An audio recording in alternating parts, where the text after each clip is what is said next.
Today, I'll show you how to exclude certain users in your replies on Twitter using your PC. Let's walk through the steps. Step 1.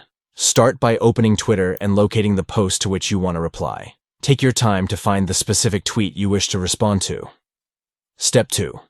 Once you've found the tweet, click on the reply button located below it. This will open up the reply window for you to compose your response. Step 3. Look for the usernames listed next to replying to and click on them. This will display a list of users included in the reply. Step 4. Under the tweet, you'll see checkboxes next to each user. Click on the checkbox next to the user you want to exclude to uncheck it. Step 5. After unchecking the user, click on the close button in the top right corner of the user list window. Step 6.